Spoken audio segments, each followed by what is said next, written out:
Assalamualaikum warahmatullahi wabarakatuh. Innal hamdalillah nahmaduhu wa nasta'inuhu wa nastaghfiruh wa na'udzu billahi min syururi anfusina wa min sayyiati a'malina. May yahdihillahu fala mudilla lahu wa may yudlil fala hadiya lahu. Wa asyhadu an la ilaha illallah wahdahu la syarika lah. Wa asyhadu anna Muhammadan abduhu wa rasuluh. Amma ba'du, fa inna asdaqal hadisi kitabullah wa khairal hadi hadi Muhammadin sallallahu alaihi wasallam wa syarrul umuri muhdatsatuha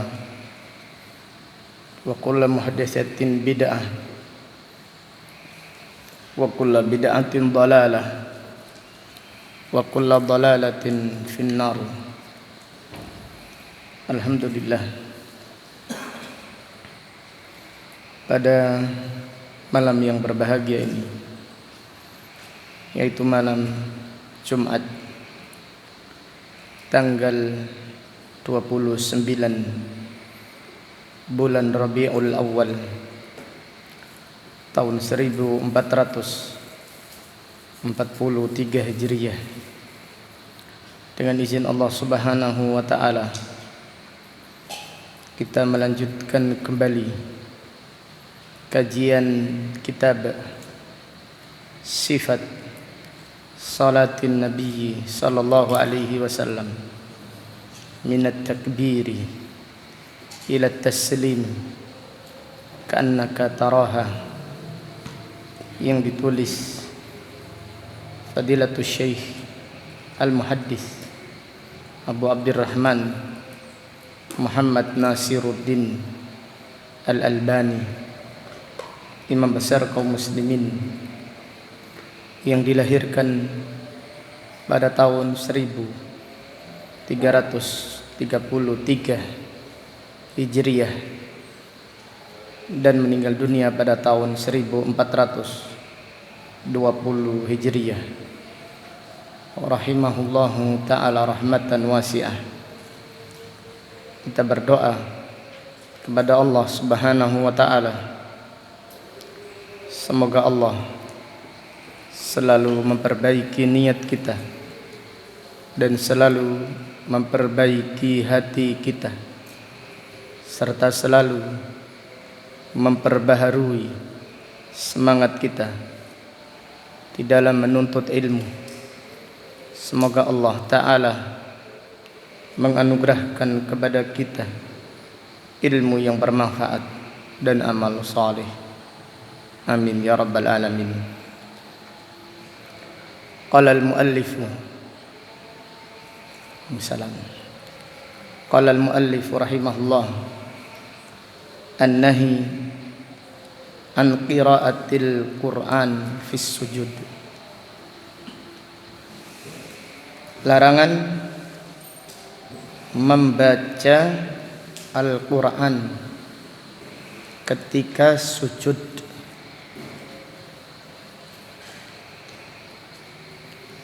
Membaca Al-Qur'an termasuk zikir,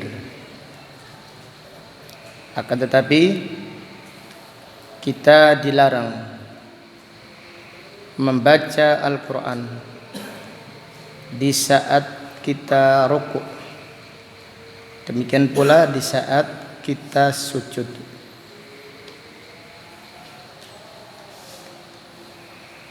Kemudian apabila seseorang membaca doa di dalam Al-Quran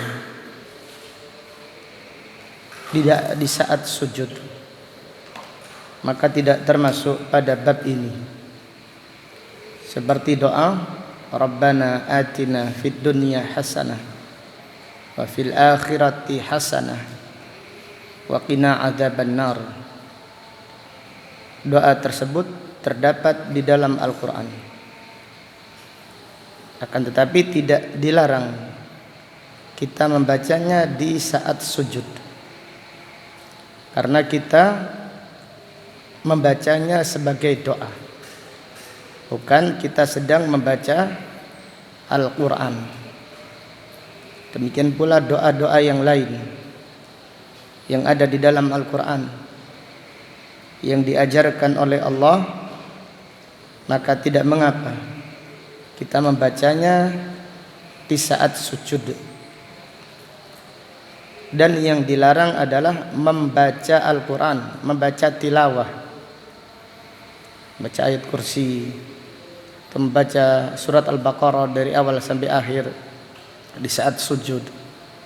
Nah, ini tidak dibolehkan, dilarang oleh Nabi Muhammad sallallahu alaihi wasallam.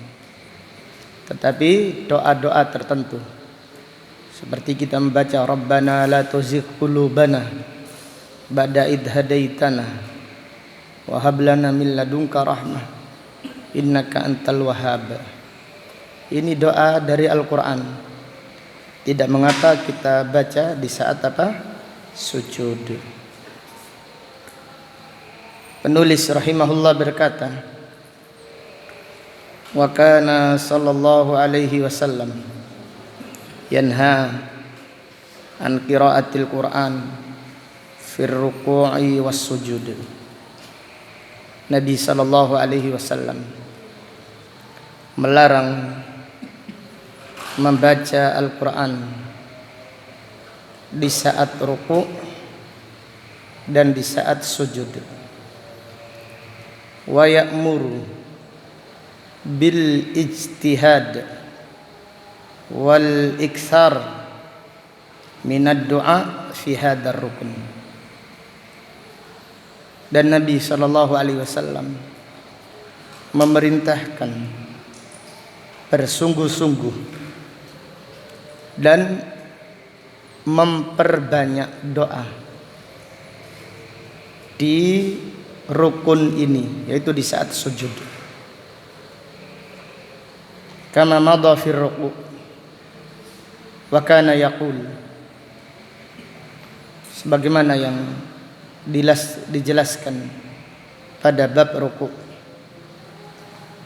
Dan Nabi sallallahu alaihi wasallam bersabda, aqrabu ma yakunul abdu min rabbihi wa huwa sajid fa aktsiru ad-du'a fihi. Aqrab, tempat yang paling dekat atau keadaan yang paling dekat antara seorang hamba dengan Rabbnya, dengan Allah Subhanahu wa taala, wa huwa sajid, di saat seseorang sedang sujud. Kondisi sujud adalah kondisi yang paling dekat dengan Allah Subhanahu wa taala. Kenapa?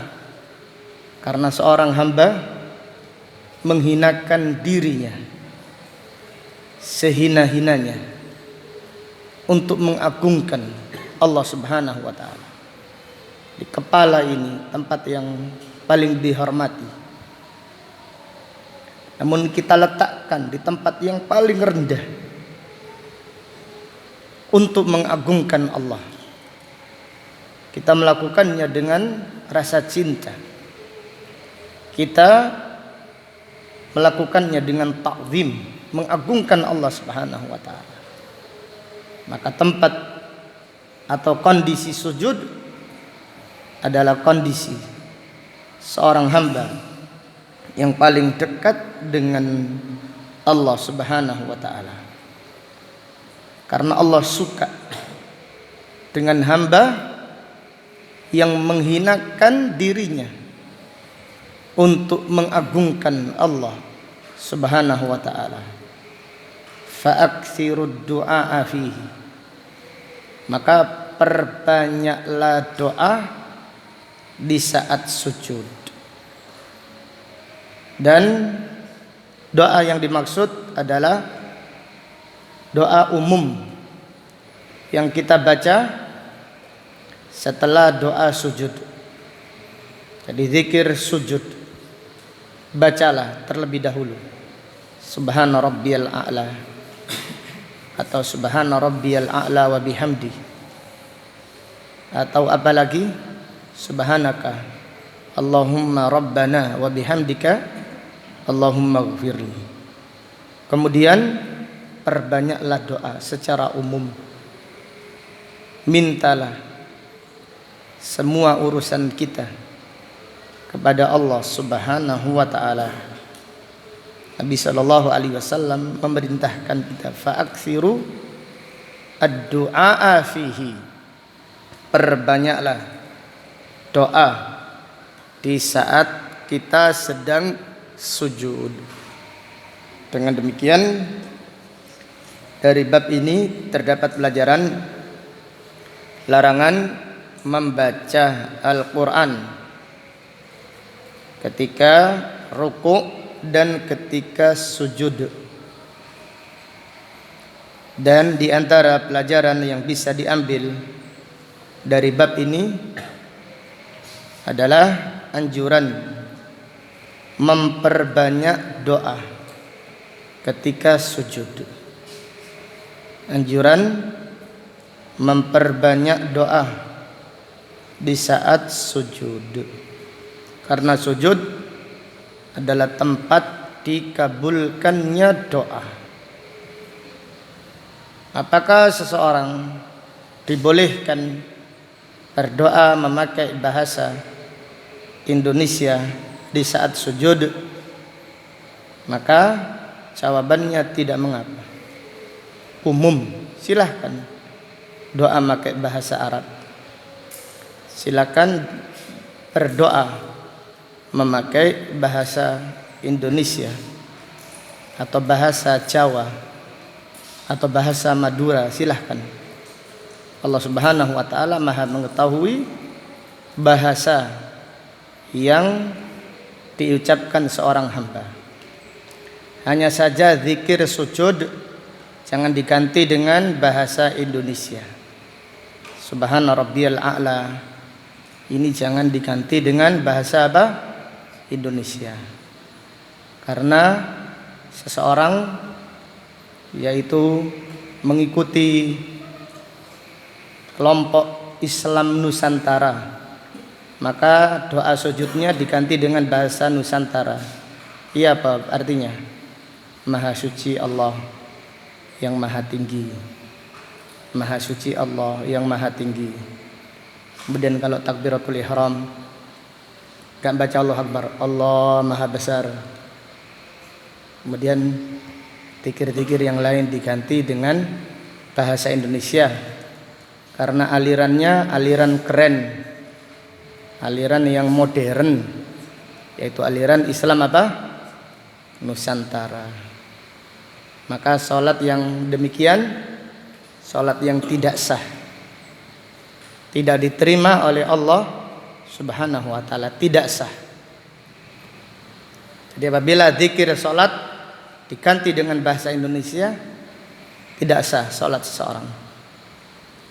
Tetapi khusus doa di dalam sujud, setelah zikir sujud, jelas ya, setelah membaca Subhana rabbiyal a'la wa bihamdi, Subhana rabbiyal a'la wa bihamdi, Subhana rabbiyal a'la wa bihamdi, maka silahkan kalau bisa bahasa Arab lebih baik. Bahkan lebih utama doa yang ada di dalam Al-Quran atau doa yang diajarkan Nabi Muhammad sallallahu alaihi wasallam di dalam hadis. Banyak doa-doa yang diajarkan. Kita minta apa? Diajarkan oleh Allah dalam Al-Quran dan juga diajarkan oleh Nabi Muhammad sallallahu alaihi wasallam. Kalau kita tidak tahu, nggak hafal doa yang ada di dalam Al-Quran, kita contohnya terlilit hutang, minta kepada Allah, ya Allah berkahi rizki kami, ya Allah lunasi hutang kami. Kalau hafal doa supaya Allah melunasi hutang yang diajarkan Nabi SAW lebih baik lagi. Apa doanya? supaya dilunasi hutang. Allahumma kfini bihalalika an haramik wa aghnini bifadlika amman siwaka. Jadi demikian. Wallahu ta'ala a'lam bisawab. Bab berikutnya, italatus sujud, memperpanjang sujud. Wa kana sallallahu alaihi wasallam yaj'alu sujudahu qariban minar ruku'i fitul. Nabi sallallahu alaihi wasallam menjadikan sujudnya sama atau mendekati rukuknya. Nabi sallallahu alaihi wasallam sujudnya hampir sama dengan rukuknya. Wa rubbama balaghal italata li amrin arid. Kadang-kadang Nabi sallallahu alaihi wasallam memperpanjang rukuk sujudnya karena ada sesuatu. Kama qala ba'dus sahabah, sebagaimana yang dikatakan oleh sebagian sahabat radhiyallahu anhu, ia berkata, kharaja alaina Rasulullah sallallahu alaihi wasallam fi ihda salatai al-ashi ad-dhuhr awil asr. Rasulullah sallallahu alaihi wasallam keluar kepada kami mengimami salat asyi, yaitu salat duhur atau salat asar. Wa huwa hamilun Hasan wa Husainan, wa huwa hamilun Hasanan wa au Husainan. Nabi sallallahu alaihi wasallam sedang menggendong Hasan atau Husain. Fataqaddama an-nabiy sallallahu alaihi wasallam. Nabi sallallahu alaihi wasallam maju, yaitu di tempat imam. Fawada'ahu inda qadamihil yumna, dan beliau meletakkan Hasan atau Husain di dekat kakinya sebelah kanan, diletakkan di samping kanannya. Thumma kabbara lis-salati fa shalla, kemudian beliau bertakbir untuk salat, lalu beliau salat. Fasajada baina dhahranai salatihi sajdatan atalaha. Kemudian Nabi sallallahu alaihi wasallam sujud di tengah-tengah salatnya, di salah satu sujudnya dengan sujud yang sangat panjang. Qala, sahabat tersebut berkata, farafa'tu ra'si min bainin nas. Jadi sahabat tadi ketika sujud dilihat dia mengangkat kepalanya, dipikir Nabi sallallahu alaihi wasallam sudah bangkit. Jadi sahabat tadi mengangkat kepalanya, melihat, oh masih sujud ternyata. Farafa'tu ra'si min bainin nas, aku mengangkat kepalaku di antara orang-orang yang sedang sujud. Faidas sabiyyu ala dhahri Rasulillah sallallahu alaihi wasallam wa huwa sajidun. Tiba-tiba aku melihat anak kecil sedang di atas punggung Rasulullah sallallahu alaihi wasallam yang sedang sujud. Faraja'tu ila sujudi. Sahabat tersebut berkata, aku pun kembali sujud. Falamma qada Rasulullah sallallahu alaihi wasallam as-salata, ketika Nabi sallallahu alaihi wasallam selesai salat, qala an-nas, para sahabat bertanya, Ya Rasulullah, innaka sajadta baina dhahranai salatika hadhihi sajdatan ataltaha. Ya Rasulullah, sesungguhnya engkau tadi salat memperpanjang salah satu sujudmu, hatta dhananna annahu qad hadatsa amrun aw annahu yuha ilaik, sehingga kami mengira terjadi sesuatu atau turun wahyu kepadamu. Qala, Nabi sallallahu alaihi wasallam bersabda, kullu dzalika lam yakun. Nabi sallallahu alaihi wasallam bersabda, tidak terjadi apa-apa dan tidak turun wahyu kepadaku. Walakin ibni irtahalani, akan tetapi anakku ini, cucuku ini naik di atas punggungku. Ai ittakhadani rahilatan birrukub ala dhahri, artinya menjadikan aku kendaraan dengan naik di atas punggungku. Yaitu kalau kita main kuda-kudaan dengan anak.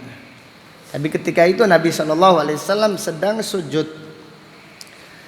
Fakarihtu an uajjilahu, aku tidak suka, yaitu mensegerakan dia, hatta yaqdiya hajatahu, sampai cucuku ini selesai, sampai dia turun.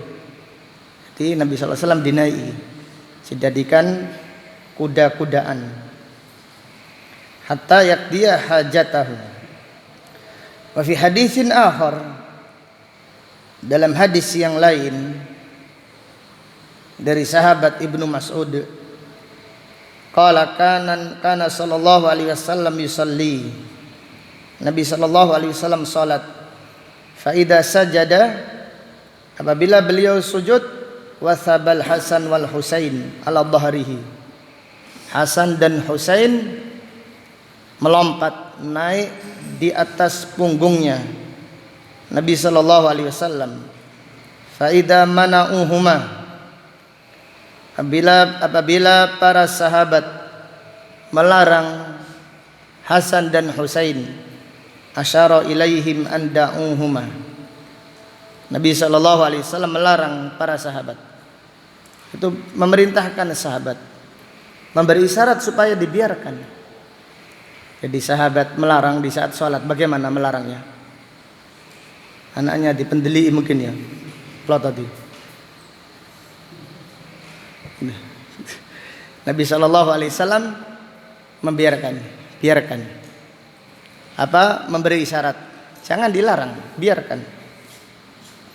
Falamma qada sholata wada'ahuma fi hajrihi wa qala, ketika selesai salat Nabi sallallahu alaihi wasallam meletakkan Hasan dan Husain di pangkuannya. Beliau bersabda, wa qala man ahabbani falyuhibba hadain, siapa yang mencintaiku maka hendaklah dia mencintai dua anakku ini, yaitu dua cucuku ini, Hasan dan Husain. Dari hadis ini terdapat beberapa pelajaran yang bisa diambil. Fihi masyru'iyatu italatis sujud, disyariatkan memperpanjang sujud.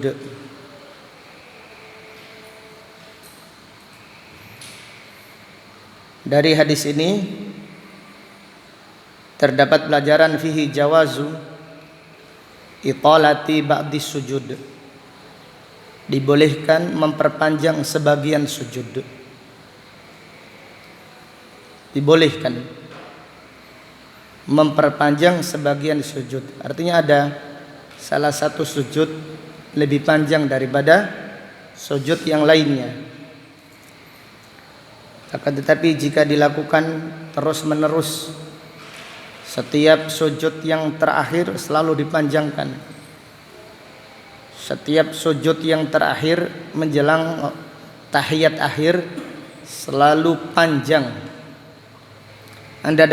Apakah ada yang seperti itu? Ada. Jadi sebelum tahiyat akhir selalu panjang sujudnya. Maka ini menyelisihi sunnah Rasulullah sallallahu alaihi wasallam. Tapi kalau kadang-kadang sujud yang pertama atau sujud yang berikutnya agak panjang, ini tidak mengapa, jelas ya. Tapi lebih utama sujud itu sama. Sujud itu sama antara satu dan yang lainnya. Tapi tidak mengapa memperpanjang sebagian sujud. Kita terdetik ingin doa, silahkan doa di saat sujud. Tetapi jangan dikhususkan setiap sujud terakhir. Setiap sujud yang terakhir kita panjangkan terus menerus. Takhsis sujudil akhir li sujud laisa fihi dalil. Mengkhususkan sujud yang terakhir dipanjangkan untuk doa, maka ini tidak ada dalilnya. Tapi kalau sesekali, kadang sujud yang awal, kadang sujud yang terakhir, kadang sujud yang tengah, maka tidak mengapa. Kemudian fihi jawazu hamlis sabiyyi fi shalah, dibolehkan menggendong anak kecil ketika salat.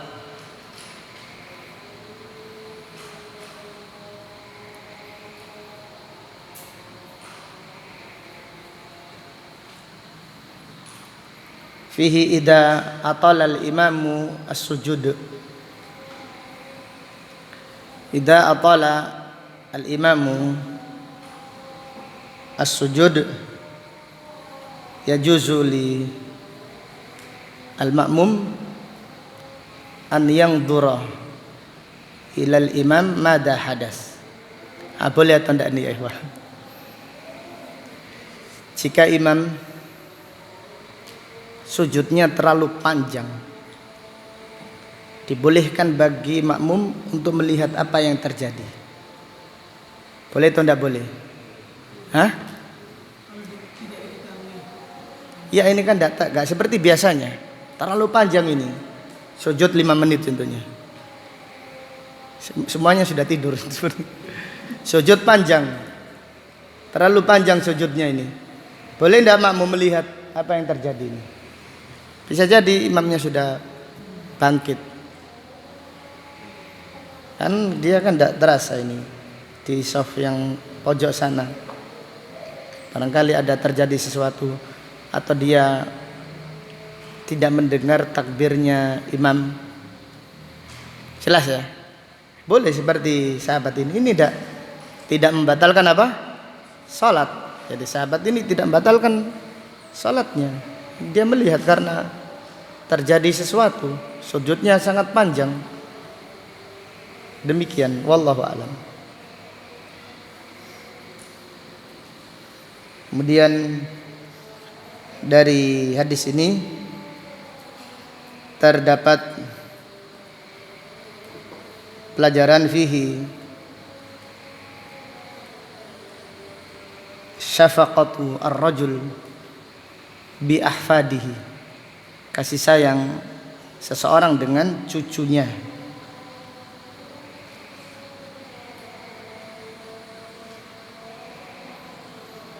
Ini seseorang menyayangi cucunya itu adalah fitrah. Sebagaimana Nabi sallallahu alaihi wasallam menyayangi Hasan dan Husain. Dari hadis ini terdapat pelajaran fihi wujubu mahabbati ahlil bait, wajib mencintai ahlul bait, wajib mencintai ahlul bait.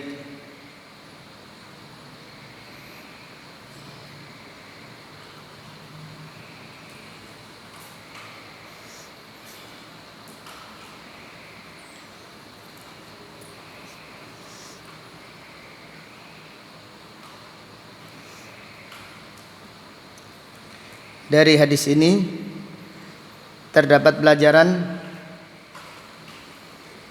disyariatkan main kuda-kudaan dengan cucu.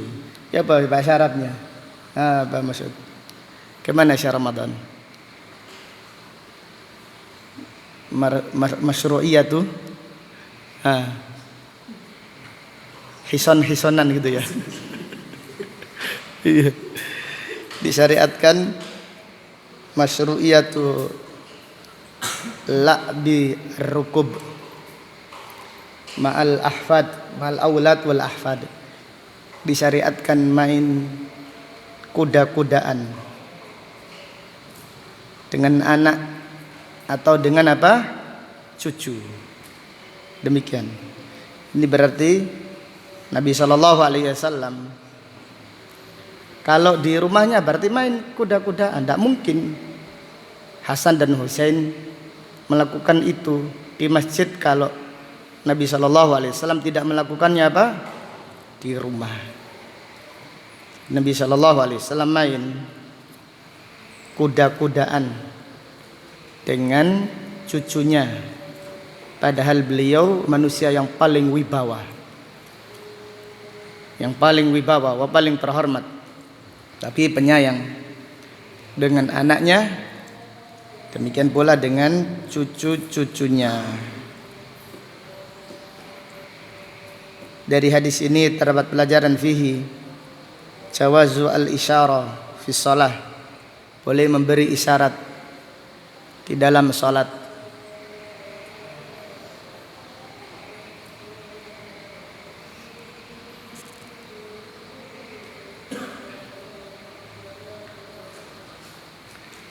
Dari hadis ini terdapat pelajaran wallahu a'lam jawazu mururi as-sabi amamal musalli. Anak kecil dibolehkan lewat di depan orang yang sholat. Mungkin atau tidak ya? Karena anak kecil, kita melarang anak kecil. Kalau bisa lebih utama ditahan. Kalau tidak, gimana anak kecil? Mundar-mandir. Maka Imam Bukhari dalam Abwabu Sutra beliau membawakan hadis Nabi SAW menggendong cucunya. Namanya siapa? Umamah. Umamah, iya. Untuk menunjukkan bahwasannya namanya anak kecil. Maka melewati orang yang sedang sholat tidak mengapa.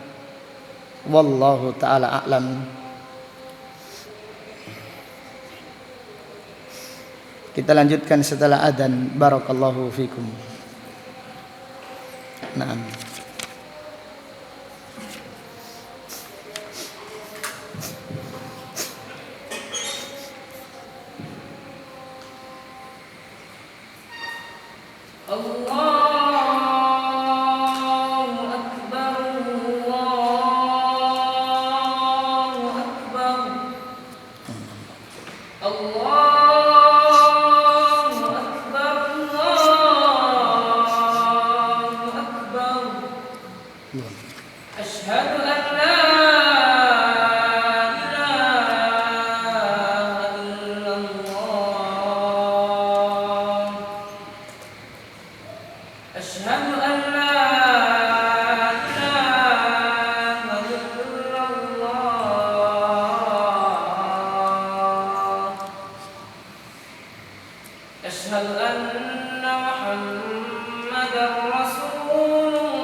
Qala al-muallif rahimahullah, fadlus sujud, keutamaan sujud.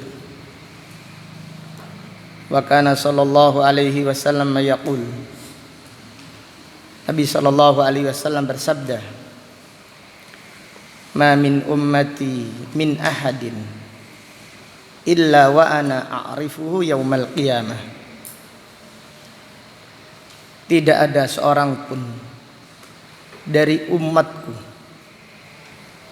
kecuali aku akan mengenalinya pada hari kiamat.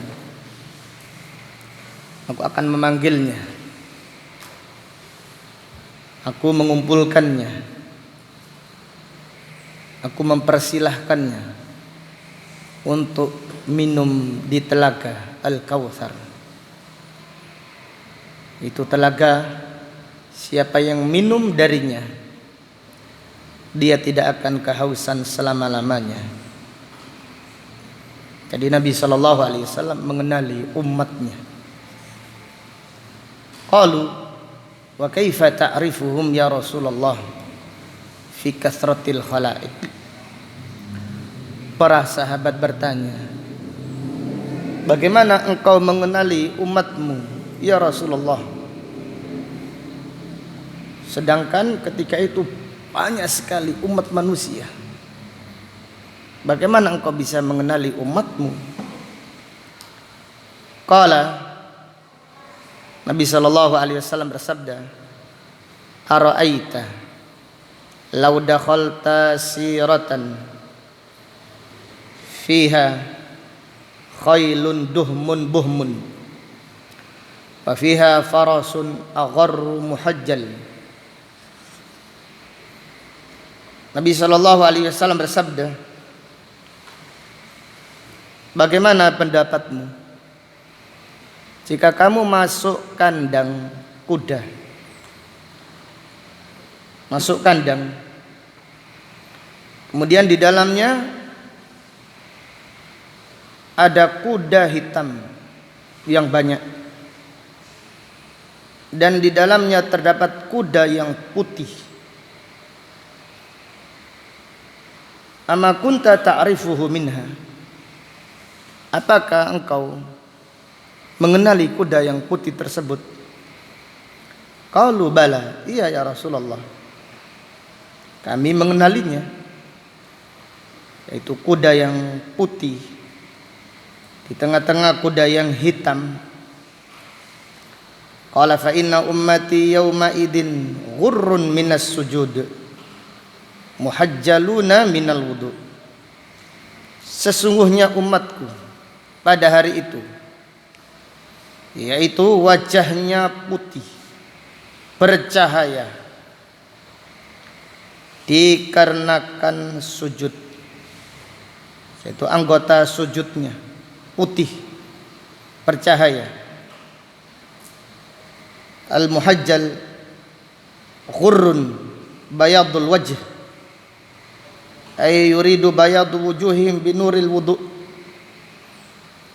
Muhajjaluna minal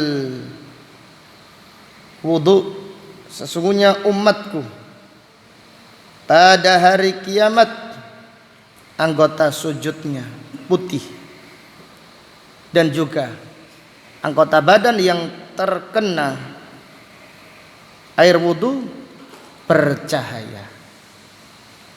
Dengan demikian Nabi Muhammad sallallahu alaihi wasallam mengenali umatnya pada hari kiamat nanti. Apa tandanya? Tandanya yaitu dengan wudu. Demikian pula dengan sujud. Jadi bercahaya anggota sujudnya umat Nabi Muhammad sallallahu alaihi wasallam. Wa yaqul, Nabi sallallahu alaihi wasallam juga bersabda, idza aradallahu rahmatan man arada min ahli nar. Apabila Allah ingin merahmati penghuni neraka, dari kalangan ahlu tauhid masih dirahmati oleh Allah. Jadi penghuni neraka dari orang yang bertauhid masih dirahmati oleh Allah. Bagaimana kalau dikatakan dimasukkan neraka kok dirahmati oleh Allah? Iya. Orang yang bertauhid masih tetap dirahmati oleh Allah. Yang pertama yang disebutkan dalam hadis, orang yang bertauhid tidak disiksa oleh Allah dengan semua dosanya. Jadi orang yang bertauhid tidak disiksa oleh Allah dengan semua dosanya. Artinya sebagian dosanya disiksa oleh Allah di neraka. Kemudian setelah itu Allah mensucikannya. Kemudian yang kedua, bagaimana Allah merahmati orang-orang yang bertauhid, padahal yaitu bagaimana Allah merahmati orang-orang yang bertauhid, pelaku dosa besar di neraka. Yang kedua, Allah menyiksanya sampai mati. Kalau sudah mati tidak dihidupkan lagi. Adapun orang kafir disiksa sampai mati. Kalau mati dihidupkan lagi. Jelas ya? Orang kafir difirmankan oleh Allah, la yamutu fiha wa la yahya. Tidak mati di neraka dan tidak hidup dengan tenang. Kullama nadijat juluduhum baddalnahum juludan ghairaha liyadzuqul adab. Setiap kali kulit mereka hangus, kami ganti dengan kulit yang baru. Dengan kulit baru supaya mereka merasakan siksa. Nabi SAW bersabda, amma ahlun nar alladzina hum ahluha fa innahum la yamutuna fiha wa la yahyaun. Adapun penghuni neraka, penduduk asli neraka, yaitu orang-orang kafir, mereka tidak dimatikan dan mereka tidak hidup dengan tenang. Wa ammal mu'minun, adapun orang yang beriman, artinya pelaku dosa besar, fayumituhumullahu imata, Allah mematikan mereka di neraka. Artinya disiksa sampai mati. Kalau sudah mati selesai siksanya. Ini rahmat Allah Subhanahu wa taala kepada orang yang bertauhid walaupun berada di mana? Di neraka. Kemudian yang ketiga, yaitu Allah tidak menyiksa mereka selama-lamanya di neraka. Jadi mereka di neraka untuk disucikan dosa-dosanya, tidak disiksa selama-lamanya di neraka. Tidak seperti orang musyrik, mereka khalidina fiha abada. Kemudian yang keempat, yaitu Allah mengeluarkan mereka dari neraka untuk dimasukkan kemana? Ke dalam surga. Dengan demikian rahmat Allah kepada orang-orang yang bertauhid walaupun berada di mana? Di neraka, tetap dirahmati oleh Allah Subhanahu wa taala. Maka Nabi SAW bersabda pada hadis ini, idza aradallahu rahmata man arada min ahli nar, apabila Allah menginginkan rahmat kepada penghuni neraka, ai kepada usatul muwahhidin, pelaku maksiat dari ahlu tauhid, amarallahul malaikata an yukhriju man ya'budullaha, Allah Subhanahu wa taala memerintahkan malaikat untuk mengeluarkan dari neraka siapa yang beribadah kepada Allah. Artinya siapa yang mentauhidkan Allah, artinya siapa yang beribadah kepada Allah saja, tidak menyekutukan Allah dengan sesuatu apapun. Fayukhrijunahum, para malaikat mengeluarkan mereka, yaitu pelaku-pelaku maksiat dari ahli tauhid. Wa ya'rifunahum bi atharis sujud, para malaikat mengenali mereka dengan tanda sujud, dengan bekas-bekas apa? Sujud, yaitu di wajahnya, di tangannya, atau di bagian-bagian sujudnya. Fakullu ibni Adam wa harramallahu 'alan nar an ta'kula atharas sujud, dan Allah mengharamkan neraka memakan atau membakar bekas sujud. Fayakhrujuna minan nar, maka mereka pun keluar dari neraka. Fakullu ibni Adam ta'kuluhun nar illa atharas sujud. Jadi semua anak manusia yang ada di neraka, badannya dibakar api neraka, kecuali bekas-bekas sujud. Dengan demikian, yaitu bekas sujud tidak disentuh neraka. Bagaimana dengan bekas wudu ya ikhwah? Hah?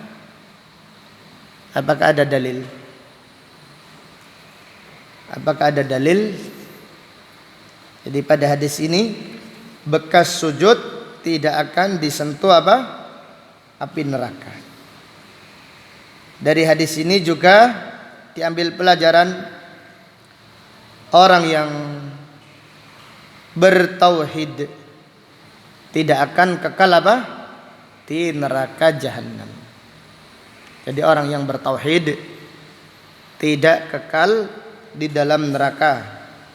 Khilafan lil khawarij, tidak sama dengan yang difahami oleh kelompok al khawarij yang menyatakan pelaku dosa besar di neraka selama-lamanya. Ini pemahaman yang sesat, yang menyimpang dari akidah ahli sunnah wal jamaah. Jadi orang yang bertauhid, beribadah kepada Allah, tetapi melakukan dosa besar, jika dosanya belum diampuni oleh Allah, mereka disucikan di neraka. Namun tidak di dalam neraka apa? Selama-lamanya. Mereka akan dikeluarkan dari neraka dan akan dimasukkan oleh Allah ke dalam surga. Wallahu ta'ala a'lam bisawab. Sampai di sini pengajian kita malam hari ini. InsyaAllah akan kita lanjutkan pada pengajian besok.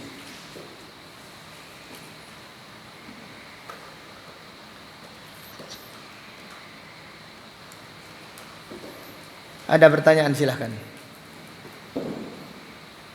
Adem ya. Silakan Cik Hasan, Masya Allah Cik Hasan.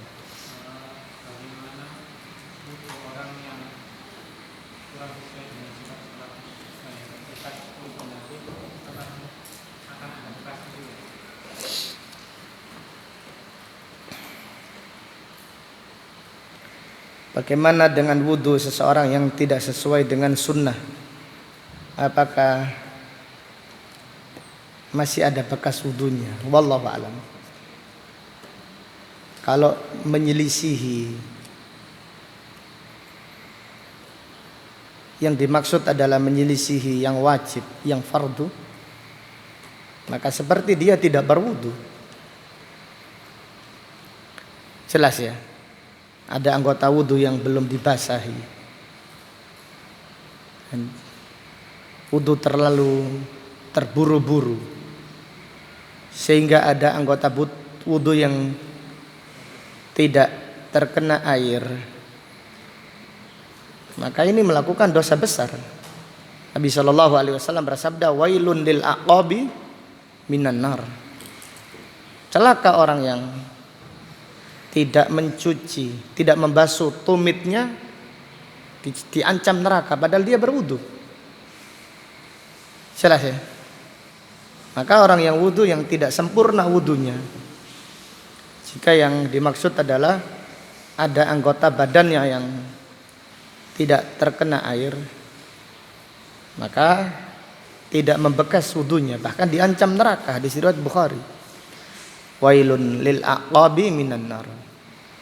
Nabi sallallahu alaihi wasallam bersabda. Kemana hadisnya? Asbihul wudu. Asbihul wudu.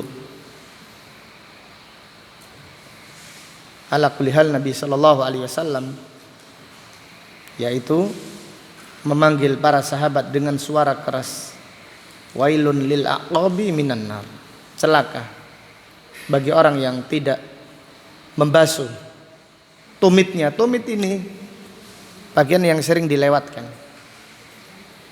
Orang Syiah kalau wudu tidak membasuh kakinya, cuma diusap saja gini, kayak membasuh sepatu. Lalu bagaimana? Maka kita mengatakan wudu mereka sangat menyelisihi sunnah Rasulullah sallallahu alaihi wasallam. Kasihan mereka yang orang-orang awam yang fanatik dengan imamnya. Jadi kasihan mereka yang yaitu awam yang fanatik dengan imamnya. Tidak mau belajar, hanya fanatik dengan golongannya saja. Wudunya kakinya tidak dibasuh. Di terang-terangan kita melihat di Bahrain orang Syiah kalau wudu ini saja diusap. Sudah kayak mengusap kaos kaki atau mengusap sepatu. Demikian wallahu alam. Tapi kalau wudunya wajibnya dilakukan tapi kurang sempurna, ya mudah-mudahan diterima oleh Allah Subhanahu wa taala. Bagaimana tumakninah yang dimaksud Rasulullah sallallahu alaihi wasallam?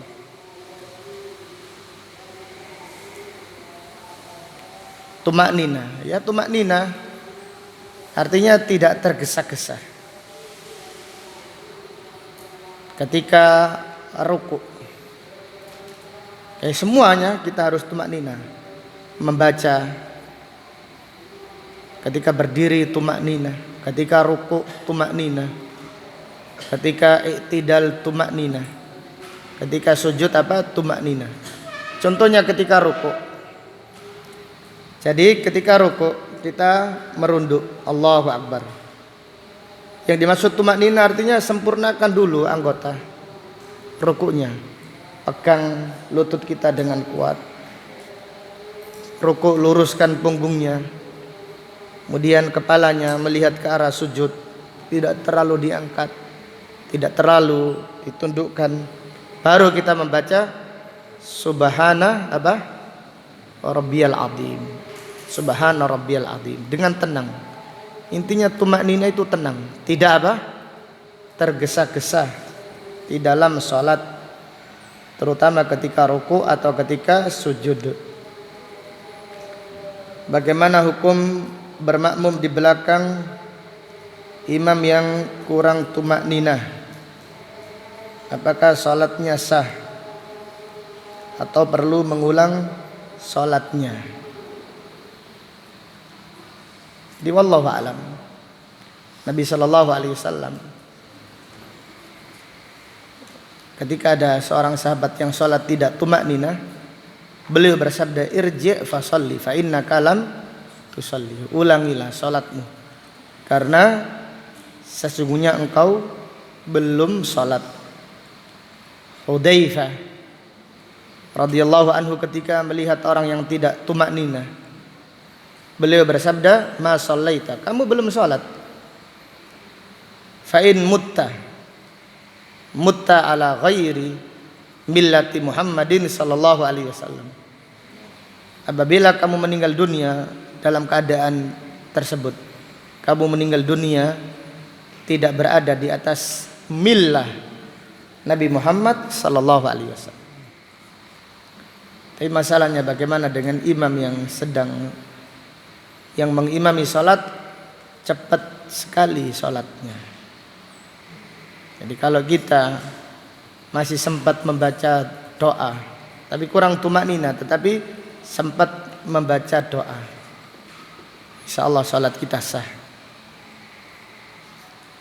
Nabi SAW bersabda, "Yusalluna lakum fa in asabu falakum walahum wa in akhtau falakum wa alaihim." Imam yang mengimami kalian, jika mereka benar, mereka dapat pahala, kalian juga dapat pahala. Jika mereka keliru, kalian dapat pahala, mereka yang mendapatkan dosa. Jadi wallahu alam. Jadi lebih baik kalau kita sholat setiap hari, ya sholatlah di masjid yang tumak nina, walaupun agak jauh sedikit, 5 menit.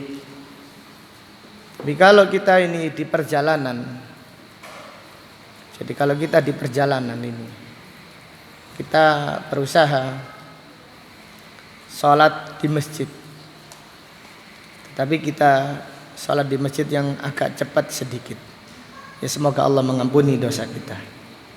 Tapi masalahnya kalau kita ini tahu kita ini sholat di masjid itu tidak tumak nina atau kurang tumak nina, tapi kita sholat terus menerus.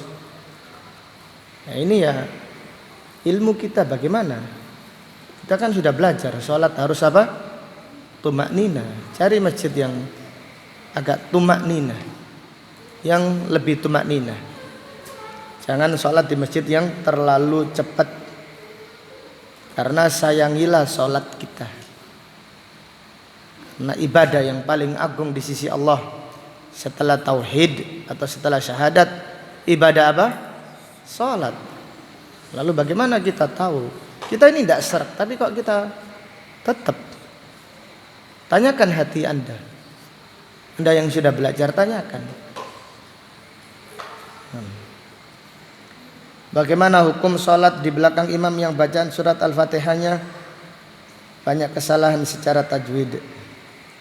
Apakah sah sholat atau perlu mengulang? Ya koreksi tajwidnya. Paham tidak ya? Sah insyaallah. Jadi apabila imam banyak kesalahannya, kesalahan tajwid, yang penting dia membaca surat Al-Fatihah.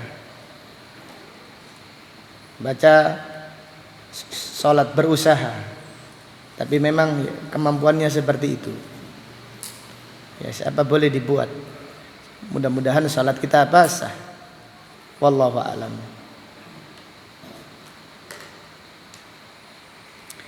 Apakah boleh membatalkannya di tengah sholat apabila mengetahui bacaan Al-Fatihahnya salah? Jangan. Apa salahnya? Khairil makdubi. Iya. Atas bagaimana? Ya janganlah. Jadi kita membatalkan sholat gara-gara tajwidnya gitu ya. Tidak demikian, wallahu a'lam. Ada yang lain silahkan. Cukup ya. Silang barisi.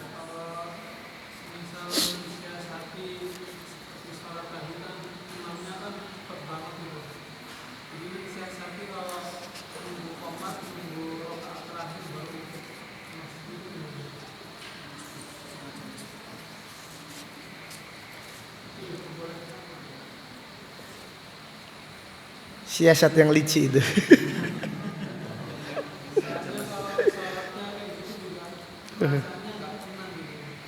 Ya cari masjid yang lebih tenang. Jauh. Bisa insyaallah. Ini agak yang jauh sedikit. Setiap hari kan soalnya setiap hari. Berapa yang jauh, berapa menit? Cari, bismillah, banyak doa. Setiap hari, masuk setiap hari. Siasat terus itu. Allahu Akbar, kita tidak masuk. Ini tidak benar juga. Mau salam baru gitu ya. Tahiyat akhir baru kita masuk. Supaya dapat apa? Jamaknya saja. Dia salam, kita salat sendiri. Supaya dapat apa?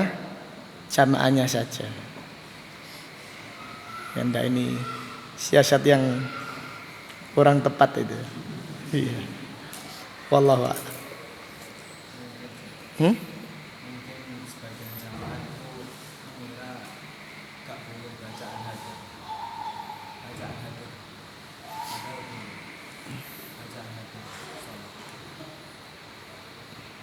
Tidak, maksudnya ini kan tidak tumak nina salatnya, cepat sekali.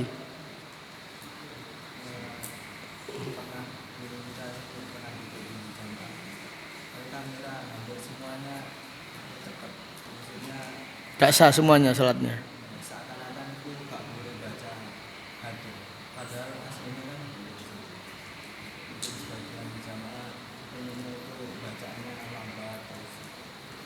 Iya. Jadi bacaan cepat tidak mengapa. Bacaan yang hadar tidak mengapa. Yang penting tumak nina. Tapi masalahnya tumak nina, kita baru Allahu Akbar dia langsung angkat. Maka itu ternilai tumak nina.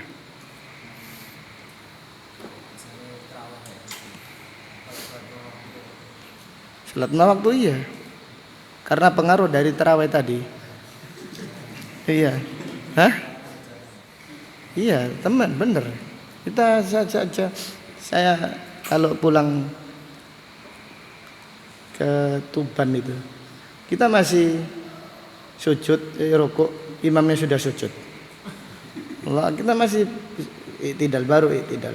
Masih rukuk dia, Allahu Akbar, Allahu Akbar. Padahal enggak tarawih. Ini. Hah? Padahal sudah tak coba, tak kejar itu.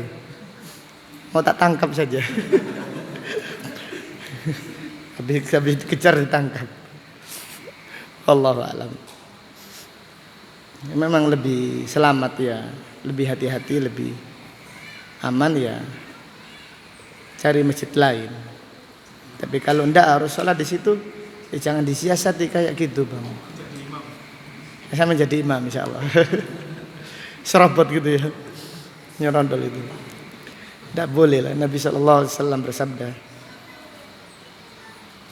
la yusalli ahadukum, kemana ya hadisnya? Fi sultanihi. Janganlah seseorang sholat di kekuasaan orang lain.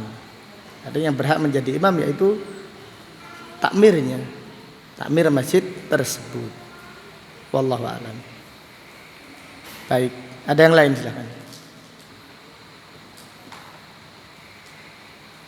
Gimana bisa? Berarti imam-imam yang umum insyaallah mudah-mudahan sah. Jadi tidak harus lambat sekali. Salah saya Bang Rizky ya. Kalau sampean masih bisa membaca Subhana rabbiyal azim. Ya agak cepat sedikit ya mudah-mudahan sah. Cah Hasan kan dulu imam masjid jami di sana, bantu tanyakan Cah Hasan. Berapa sholat biasanya Cah Hasan? Dulu berapa menit? Salat zuhur berapa? 2 menit selesai? Ya? Iya. Berapa menit? 5 menit ya? Gak sampai jasan. Pikirnya 15 menit. Salatnya 3 menit, 2 menit selesai. Kalau katakan ada imam yang baca takbirnya pelan ya Pak. Takbir dulu, nggak taunya sudah jadi kedua. Enggak dengar kalau kamu gimana? Iya sampean berdiri tidak apa-apa. Panggil sendiri Allahu Akbar. Allahu Akbar. Iya sujud lagi. Masya langsung dirapel sujud 2 gitu. Ya enggak sampean berdiri dari Allahu Akbar. Sujud lagi. Ya, makanya dilihat tadi. Tidak apa-apa melihat. Seperti tadi sahabat tadi melihat, barangkali sudah berdiri, ternyata imamnya masih apa? Sujud. Cukup ya. Wallahu a'lam. Kita lanjutkan pada pengajian yang akan datang. Subhanaka Allahumma wa bihamdika asyhadu an la ilaha illa anta astaghfiruka wa atubu ilaik. Walhamdulillahi rabbil alamin. Assalamualaikum warahmatullahi wabarakatuh.